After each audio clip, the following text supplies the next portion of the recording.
আসসালামু আলাইকুম। Easy kitchen by সোনা চ্যানেলে আপনাদের স্বাগতম। আজকে কাঁচা আমের একটা শরবত করে দেখিয়ে দেবো। এটা খেতে এত মজা হয়েছে, আপনারা একবার বানালে বারবার খেতে মন চাইবে। খেতে অনেক টেস্ট, গরমের সময় ঠান্ডা ঠান্ডা এই শরবতটা। এখানে কাঁচা আম দুইটা ছিলে ছোটো ছোটো টুকরো করে কেটে নিয়েছি। এখন এগুলো একটা ব্লেন্ডারের জগে নিয়ে নেব।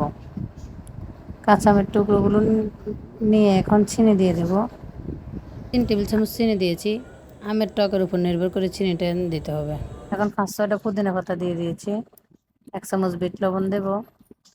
এখানে একটা কাঁচামরিচ দিয়েছিলাম, এটা আসে নাই। একটা কাঁচামরিচ দেব। এক টুকরো লেবু চিপে দিয়ে দেবো। এখন ঠান্ডা পানি দিয়ে দিচ্ছি। অল্প করে পানি দিয়ে আগে ব্লেন্ডারে মিহি করে নিতে হবে। মিহি হয়ে গেলে আরও ঠান্ডা পানি দিয়ে আবার ব্লেন্ড করে নিয়ে এখন দেখেন আমার শরবতটা রেডি। ঠান্ডা ঠান্ডা খেতে খুবই মজা, আপনারা একবার ট্রাই করে দেখবেন। আশা করি এটা শরীরের জন্য উপকার হবে।